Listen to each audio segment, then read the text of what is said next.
Hello guys, good morning. आज चाहिँ म बाहिर घुम्न जाँदैछु, त्यही भएर म तयार भएर भेट गर्छु है त हजुरहरूसँग। ल, म तयार भएर आइसकेँ गाइजहरू। आज चाहिँ हामी बुढाबुढी भएर डुल्न जाँदैछौँ। कहाँ भन्नुहुन्छ भने ओसाका क्यास्टल भन्दा पनि त्यहाँनिर फुलहरू चाहिँ हेर्न जाँदैछौँ। ल, अब स्टेसनमा पुगेपछि भेट गरौँ है त। ल, स्टेसन पनि आइपुगे साथीहरू। अब चाहिँ हामी ट्रेन चढेर पनि निस्किसक्यौँ। खोला नाला तर्दै तर्दै जाँदैछौँ हामी आफ्नो गन्तव्यतिर। ल है साथीहरू, हेर्दा हेर्दै हामी चाहिँ आइपुगिसक्यौँ। अब हामी एकछिन हिँडेपछि चाहिँ हामी फुलहरूबाट पुगि नै हाल्छौँ साथीहरू। ल है त साथीहरू, आफ्नो डेस्टिनेसनमा चाहिँ हामी पुग्यौँ। ल, हेर्नु फुलै फुल कस्तो रमाइलो थियो त्यहाँनिर। छोडेर आउन मनै लागेको थिएन, तर के गर्न आउनै पर्यो। ल, तपाईँहरू पनि हेर्नुहोस् साथीहरू, कस्तो राम्रो थियो।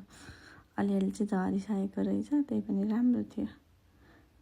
ल, मलाई पनि हेरिदिनुहोस् साथीहरू, कति फुल मात्र हेर्नुहुन्छ, मलाई पनि हेरिदिनुहोस् न त एकछिन। वाउ, कस्तो पिसफुल्ली ठाउँ थियो यो चाहिँ, कस्तो हेरिरहँ जस्तो। अनि मैले अलिकति क्लिप क्याप्चर गरेँ। ल, हेर्नुहोस् साथीहरू, फुलहरू चाहिँ मैले क्याप्चर गरेको छु। कस्तो हुन्छ I don't know, but I am trying my best.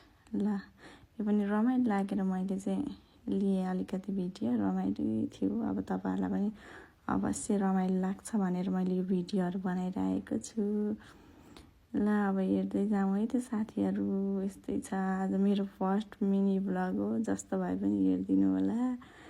ल, म चाहिँ अब यति भन्दै अब त्यो ठाउँबाट बिदा माग्दै हिँड्दै थिएँ। के गर्नु, जान त मन थिएन, तर घर आउनै पर्यो जसरी भए पनि। ल, फुलहरूलाई बिदा मागेको, फुलहरू त झर्दै रुँदै थिए अरे क्या। ल, यो चाहिँ हामी घुमेर आउँदाखेरि त्यो ठाउँ घुमेको भनेर यो चाहिँ स्टेसनमा रहेछ, मैले अलिकति खिचेको थिएँ। ल, बाई बाई साथीहरू, thank you for watching my video. Good night.